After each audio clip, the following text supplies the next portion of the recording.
नमस्ते दोस्तों। तो शुभम कटारा ब्लॉग्स में आपका स्वागत है और मैं हूं आपका दोस्त शुभम। तो अभी हम अहमदाबाद में मार्केट कर रहे थे और हमें पता चला कि साबरमती आश्रम जाना चाहिए। तो अभी हम साबरमती आश्रम आए हुए हैं और यहाँ पर पूरा म्यूज़ियम भी है और सारी जगहें भी बताई गई कि गांधी जी ने कब कहाँ कैसे क्या सारी चीज़ें कब किससे क्या मुलाकात की, यहाँ पर लगे हुए पोस्टर हैं।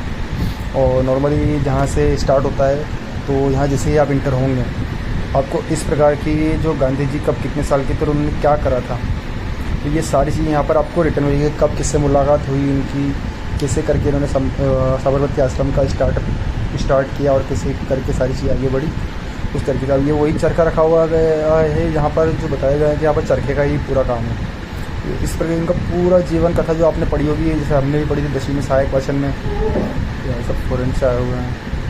तो जिस प्रकार हमने पढ़ी हुई है सहायक वाचन में, जो हमारी 10th में या 11th में हमको किताब थी, उसी के अंडर में ही पूरा दिया हुआ। और ये जो जिसे आपने देखा, ये नमक कानून तोड़ा था जब का है, तो जो दांडी मार्च में किया था 345 किलोमीटर के समथिंग का था, जो यहाँ पे लिखा हुआ है। तो वो जब जाके वहाँ जाके नमक उठाया तब नमक कानून तोड़ा गया था। और उसे म्यूज़ियम अच्छा है, काफ़ी बड़ा भी है। और मतलब जिस हिसाब से देखा जाए कि साबरमती नदी के किनारे ही बना गया है, यहाँ पर ये पूरा साबरमती आश्रम का इंटीरियर दिया गया है। और यहाँ पर कब कितने साल को कैसा क्या मुलाकात हुई, ये सारी चीज़ें और भी है। मैंने इनके पर्सनल फ़ोटोज़ भी लिए हैं, तो जो मैं एकदम वीडियो की स्लाइड के एंड में या तो फिर स्टार्ट में ही अटैच कर दूँगा, जैसे कि आप पढ़ सको रोक के। जिनकी पूरी लाइफ स्टोरी है यहाँ पर। इसी गांधी जी के फ़ोटो से यहाँ से आपकी एंट्री होती है। ये यहाँ पर लेफ्ट साइड पर इनकी मूर्ति बनी हुई है, जो कि अधिकतर हमको देखने को मिली थी, इस पिक्चर में हमने देखी थी यहाँ तक की, क्योंकि उसमें चश्मा नहीं, बचपन के हैं मोहनदास करमचंद गांधी। मतलब उनकी एज कब कितनी एज में कहाँ क्या करा उन्होंने, देश की पढ़ाई कब करी, कैसा क्या, यहाँ पर पूरा डिटेल में हिंदी में, अपनी गुजराती में और इंग्लिश में, तीनों लैंग्वेज में यहाँ पर लिखा गया है। तो जिसे भी आप कभी आओ तो मतलब बस स्टैंड से 7 किलोमीटर की दूरी पर ही है, तो एक बार आके आप विज़िट कर सकते हैं। बाकी ऐसा नहीं है कि कुछ खास इतना खास नहीं है। हाँ, बाकी नॉर्मल है कि गांधी जी ने कब क्या क्या किया गया था, वो सारी चीज़ें हैं इसमें दी हुई है। बाकी वैसे जगह अच्छी है, देखने लायक है। और नॉर्मली वो सबसे अच्छी चीज़ है कि यहाँ पर टिकट नहीं है, लेकिन इसकी टिकट नहीं है। लेकिन यहाँ पर जैसे अगर आप अटल से तो घूमने जाते हो तो वहाँ की आपको टिकट देना पड़ेगी। ये गांधी जी का जब वो ब्रिटिश में पढ़ाई करने का तब का फ़ोटो था, वो आपको दिखाया था मैंने वीडियो में। उसी तरीके से गांधी जी कब कितने साल के थे, कौन कौन यहाँ पर आए इनसे मिलने, और कौन किन्होंने अपना क्या क्या कन्वर्ट करा। मतलब जैसे को बताते हैं जिनका नाम इन्होंने मीराबाई रखा था, वो फॉरेनर थी कोई, तो उन्होंने यहाँ पर आकर खुद रहने लगी थी और इसलिए उनका नाम मीराबाई गांधी जी ने ही खुद दिया था उन्होंने। फिर गांधी जी के जो बैठक है नॉर्मली जब चरखा चलाते जब इस तरह की पोजीशन में बैठते थे, तो उसी का ही यहाँ पर पूरा एक रूप दिया गया है इसको।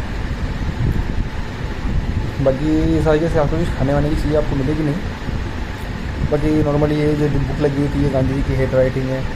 ये पूरा साबरमती आश्रम स्टार्टिंग में ऐसा था, बाकी अब अलग हो चुका है। ये लिखा हुआ है इसके ऊपर 13 जनवरी 1941 के बाद से कैसे क्या क्या चीज़ें हुई है। इवन गांधी जी के बारे में पूरी की पूरी ही डिटेल जानकारी यहाँ पर है। मतलब जन्म से लेकर मृत्यु तक कहाँ कब पढ़ाई करी, देश को बचाने के लिए कौन कौन से कानून तोड़े, कौन कौन से कानून पे चले, आज़ादी के लिए क्या क्या किया, ये सारी चीज़ें लिखी हुई है। बट एक तरीके से देखा जाए तो थोड़ी सी कुछ चीज़ें सही भी है, गलत भी, सबका अपना अपना नज़रिया है देखने का। ये यहाँ से अब जैसे ये करेंगे हम यहाँ से एग्जिट लेंगे, और ये यहाँ पर एग्जिट के टाइम पे गांधी जी की मूर्ति जो कि पूरी रियलिस्टिक लगती है। एक वो जगह है यहाँ पर गांधी जी की चित्रकला है कि हमें राष्ट्रपिता क्यों कहते हैं, ये सारी चीज़ यहाँ पर कोई डिटेल्स नहीं मिलेगी आपको। यहाँ पर वही चीज़ें मिलेगी कि चरखा चलाते थे, वाइट का जो नॉर्मली जो भी रहे कि आप भी प्रार्थना करते थे, ये जिससे कानून तोड़ने के लिए जब गए थे दांडी मार्च, इस तरीके से ये हरिजनों के साथ दिल्ली में इन्होंने जो किया था, ये हरिजन सभा को प्रतिबोधित करते हुए दिल्ली में नॉर्मली सारी चीज़ें देखने को आपको ऐसे ही मिलेगी। ये गांधी जी का सीटिंग मिलेगी। गांधी जी का जो लास्ट फोटो देखा आपने, वो गांधी जी जब कहीं जा रहे थे वहाँ का। ये जैसे स्टार्टिंग में मैंने आपको पहले भी बताया था कि डिटेल्स लिखी हुई है इसमें सारी की सारी, कि गांधी जी ने कब क्या कैसे क्या सारी चीज़ें करी थी, ये वही है। बट स्टार्टिंग में क्या है कि थोड़ा सा फास्ट हो गया था, इसीलिए मैंने इसको बाद में एड कर दिया है। और ये है वो म्यूज़ियम जहाँ पर सारी चीज़ें करी जाती है। ये नॉर्मली यहाँ पर बताया गया है कि खादी से कैसे कपड़े बने जाते हैं, खादी से कैसे क्या करके बस चरखा होती है। बाकी जैसे आप देखेंगे ना तो इसके नीचे जो स्लाइड्स लगी है यहाँ पर लिखा भी है, बट वो शायद इतना क्लियर आ नहीं रहा था, इस वजह से मैंने उसको नहीं लिया। बाकी हाँ, ये चरखे का काम है कि इन्हीं सड़कों से जो है पे काम होता है। ऐसा नहीं है कि गांधी जी का अकेले का, ये सबके सड़कें हैं यहाँ पर। ये देखिए यहाँ पर लिखा हुआ है कि चलाना मना है, टच करना मना है, लेकिन फिर भी, और वैसे भी इंडियंस पब्लिक है भैया, कौन मानती है। ये वही धागे हैं, उस तरह के धागे हैं जिनसे चरखा चलाया बनता था नॉर्मली। और ये जो मशीनें बड़ी है इसमें भी वही काम होते थे। और ये है गांधी जी की मेन हैंड राइटिंग। और सबसे अच्छी चीज़ है, गांधी जी यहाँ पर दोनों हाथों से लिख सकते थे। तो ये हिंदी में भी ट्रांसलेट करा हुआ है, इंग्लिश में भी ट्रांसलेट करा हुआ है। बाकी जो गांधी थे वो गुजराती में ही लिखते थे, बताया है, जैसे कि यहाँ पर पता चला है। और वो ऑब्वियसली बात है, अगर आदमी जहाँ रहेगा वहाँ की लोकल लैंग्वेज में रहेगा तो सपोर्ट भी अच्छा रहेगा। उसी से गुजरात के थे तो गुजराती ही प्रेफर करते थे, क्योंकि उनका मकसद ही ये था कि गुजराती लोगों को सबको आपस में जोड़ा जाए और देश के लिए करा जाए।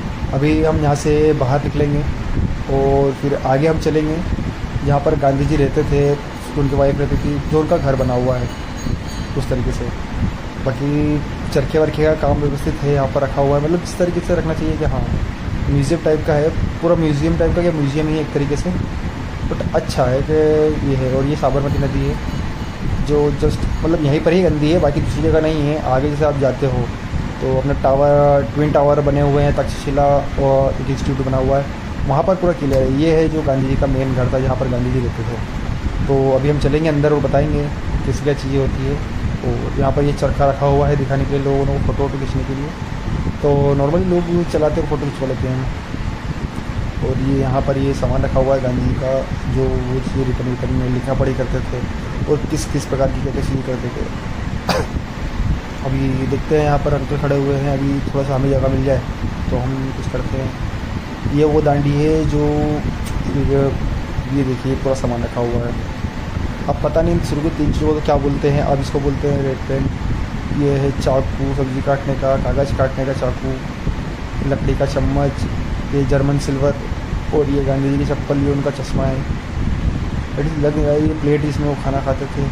अब यहाँ पर जो पूछा है तो उन्होंने तो यही बताया है, बाकी अब पता नहीं इसमें कितना सच है कितना झूठ है। वो चीज़ें तो आगे आगे ही पता चलेगी कि क्या सच क्या झूठ। तो हो सकता है कि इतनी पुरानी चीज़ें रखी हुई है तो सच भी हो। और ये है गांधी जी की वो लकड़ी जिसे वो लेके चलते थे, वॉकिंग स्टिक, जो कि हमें अभी तक सीधी बताई गई थी, लेकिन यहाँ क्या पता चला कि वो भी कारों में थी। ये गांधी जी का अस्थि कुंभ के ऊपर गांधी जी की अस्थियाँ रखी हुई थी इसके अंदर, वो सारी चीज़ें। ये नॉर्मली रूम है। ये कस्तूरबा जी का रूप है, जो गांधी जी की वाइफ थी वो। और ये यहाँ पर धान को साफ़ करने के लिए ये चीज़ बनाई गई थी। और ये है वो गांधी जी का कमरा जहाँ पर गांधी जी बैठा करते थे। ये है गांधी जी का चरखा जो गांधी जी चलाते थे, ये वही चरखा है। और ये पर्सनल रूम है गांधी जी का, ये लिखा हुआ है देखिए। इसे भी गांधी जी का कमरा था जहाँ पर वही रहते थे। और वो यहाँ पर पूरी डिटेल्स लिखी गई है बहुत सारी।